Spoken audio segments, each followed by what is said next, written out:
Guys, answer this. Do you feel alone in your head?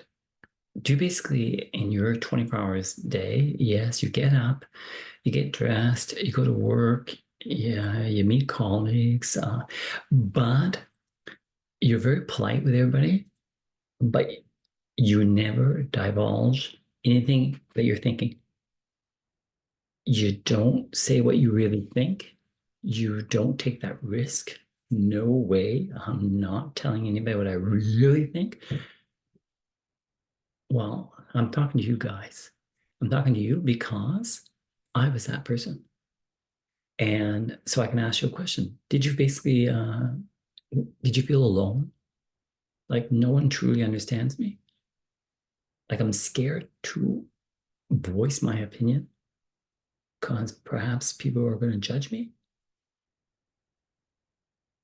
And no, no, no, am I going to tell anybody, whether you're married, not married, I'm a teacher, a student? No, no, no, that's not going to happen.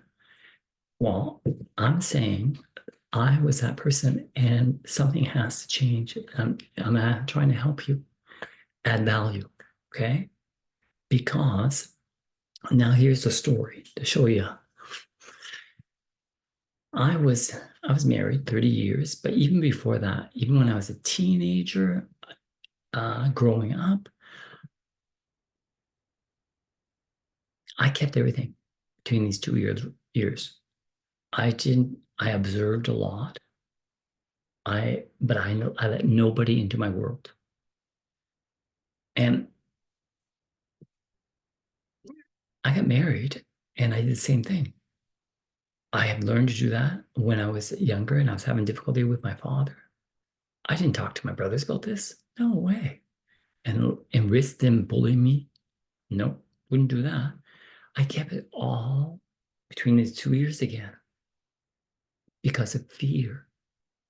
And I'm telling you, if I'm sharing this, it's because I now know a better way of living, and it has merit big time. So let's get into the story.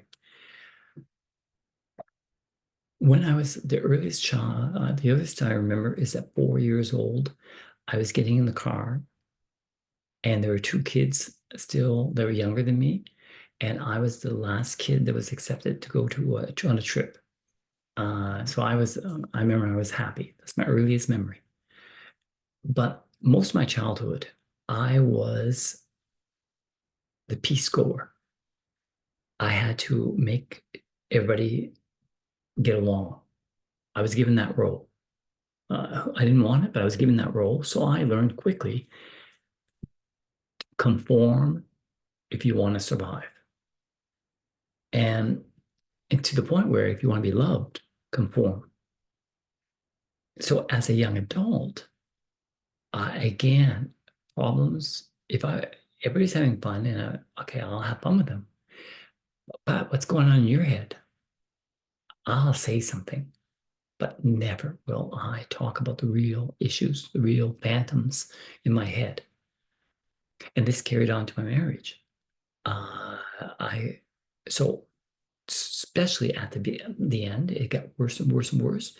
So at the end, she was making all the decisions, and I was basically working two jobs. I was working, I brought home the bacon, and she cooked it, as we say in English.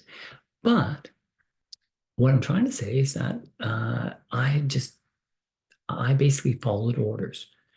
And if I disliked something, rare did I say it. No, I let her make all decisions. And that was doing a disservice to her too, because it was stressed. Now I realize that more than ever, it was stress for her to always make those decisions. I do realize that now. But now I'm not married anymore. Now I don't know, no, I'm not married anymore. However, I have gone through um, a down. I really got depressed, and where I seemed like I was suicidal, driving, close my eyes, and just opening them again, continue driving. that's a form of being suicidal. Do you understand that? So I just didn't feel I was anything. Okay. And it gave me some problems. But finally, one day, I had to wake up and I woke up. Um, I started meditating. I started being active. I started thinking I am somebody important. And since my divorce, in a way, I think maybe it's the best thing that's happened to me because it's allowed me to work on myself and speak up. And now I am become a person where I'm not scared to speak up because if I do speak up, it's because it's who I am.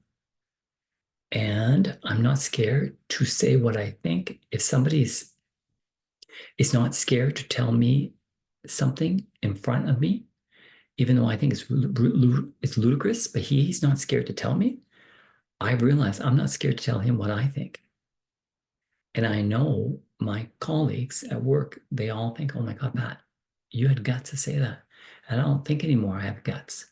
I just think it needed to be said. So I don't have this ego, oh my God, I'm somebody. No, I'm just a regular Joe Blow, but I say what I think now.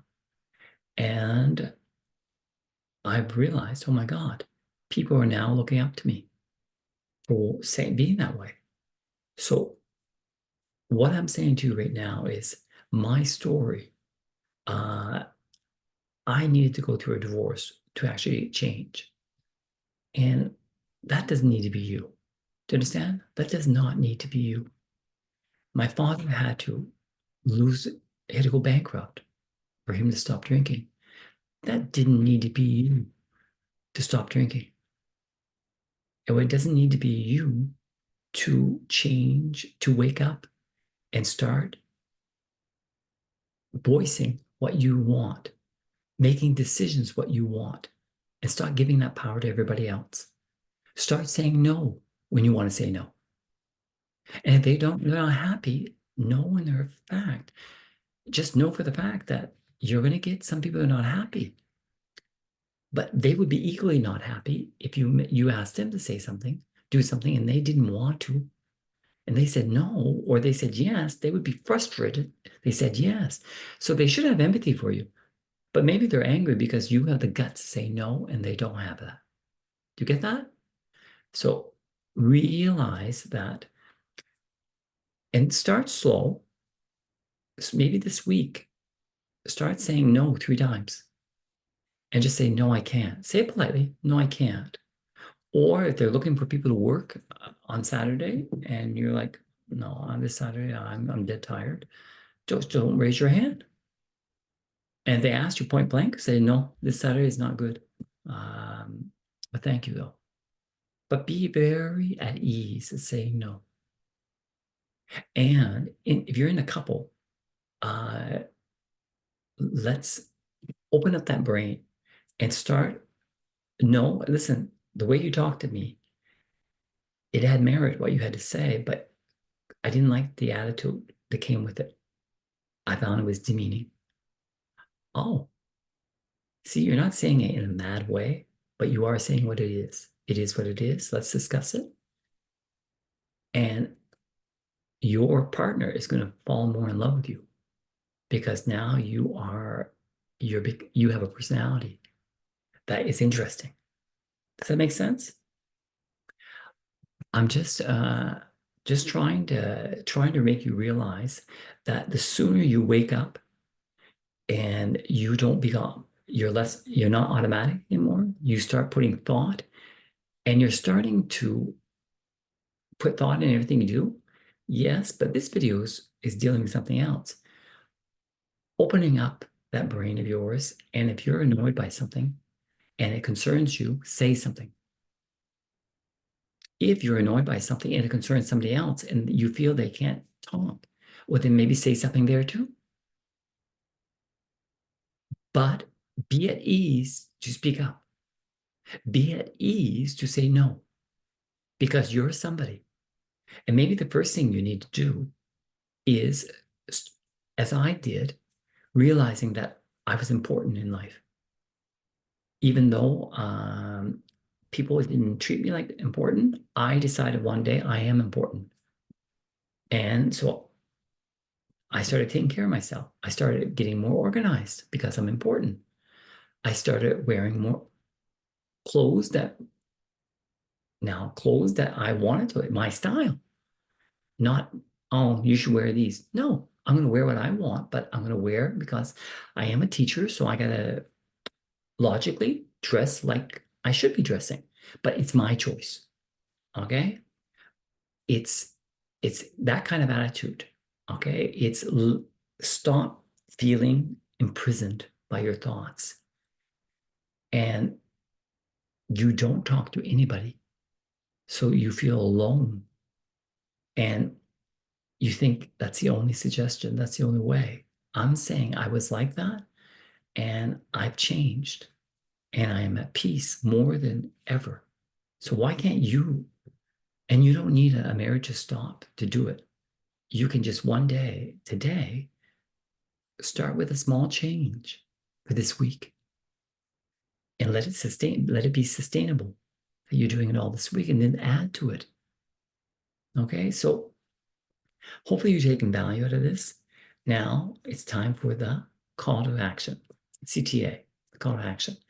For your call to action, number one, I would love you guys to start looking in the mirror. Yeah. I do it. And saying, I love you. I love how you look. I love how you are. I just love you unconditionally. And have fun with it. Don't kid. Oh my God, that's not cool. Who cares? You're by yourself. Do it by yourself, but do it every day.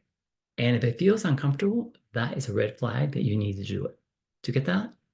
If you don't love yourself, it shows in every cell in your body that you feel that way. You're not conscientious, but I know. So, quite the contrary, if you start to love yourself, it's going to change the way you walk. It's going to change the way you talk. It's going to change your whole being because you have this love, inner love for yourself. So it's good.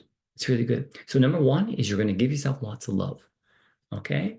And find examples to prove this, that I'm lovable. Just find three. Okay, I'm lovable. Why? Well, actually, I mowed the lawn. I mowed the lawn today. It looks nice. I'm lovable. I I let my two daughters, drive my car for parties they had last night. I'm lovable.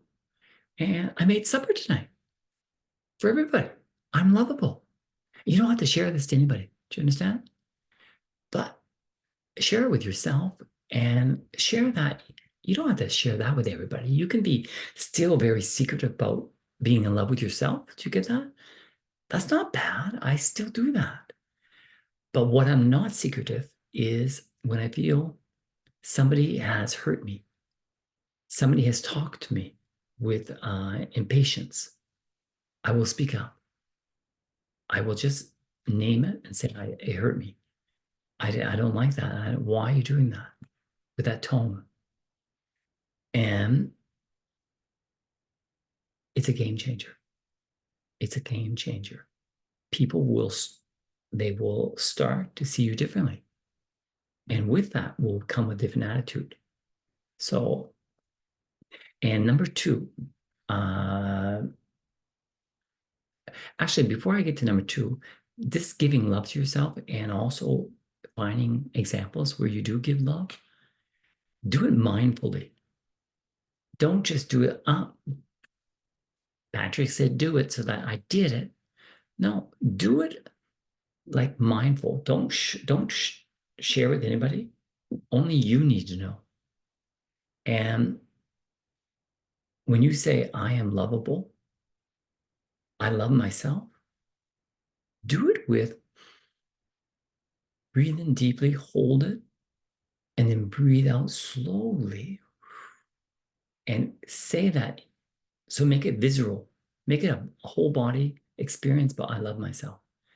And it's going to be more effective. It's going to be accepted by the body, the subconscious, even faster. Okay. Second, number two, if you like this video, if this has had added value, well, I would be happy. Subscribe, and you'll get the next ones that are coming soon. You'll be the first notified. And hopefully, if you want, I've done already 2 others, so you can check them out as well. My point is, I want to help you. If this has resonated with you, I'm happy. I wish you all the best. Okay, thank you.